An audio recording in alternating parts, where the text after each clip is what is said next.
Please do subscribe to Prajabheri News Channel.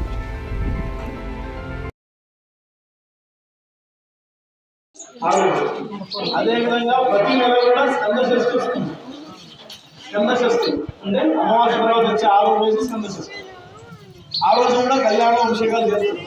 ఇప్పటికీ నాకు కొడుకొచ్చి phone చేస్తారు, మొదటి గారు అభిషేకం లేదా కాబట్టి మనం ఇంకా ప్రతి మంగళవారమే చేసుకుంటున్నాం. ఎంతమంది ఏంటి సార్, మనం ఇప్పటి వరకు ప్రతి మంగళవారం చేసుకుంటున్నాం అంతే. శుక్రవారం స్టార్ట్ చేసుకుంటున్నాం, మేము శుక్రవారం కళ్యాణం చేస్తున్నాం. ఇది 4వ రోజు కళ్యాణం. ఇప్పుడు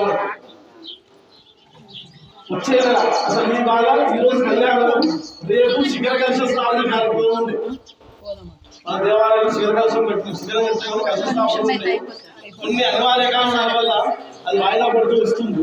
2 సార్లు ముందున్నట్టు వాయిదా పడుతుంది. ఈసారి అయితే ఖచ్చితంగా అవుతుంది. జూన్ 1వ వారంలో అంటే ఎండలు తగ్గిన తర్వాత లాస్ట్ పెడుతుంది. 2వ తారీఖు 5వ తారీఖు నేను మీకు 15 రోజుల తర్వాత మళ్ళీ అనౌన్స్ చేసి చెప్తాను. అప్పుడు కలశ స్థాపన ఉంటుంది. అప్పుడు కూడా కళ్యాణం ఉంటుంది.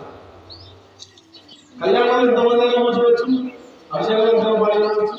కలశ స్థాపనలో కూడా ఇంతమంది మేము చెప్పినాం 5,000 రూపాయలు ఇస్తే కలశంతో ఇచ్చారు, శిఖరం కట్టాం.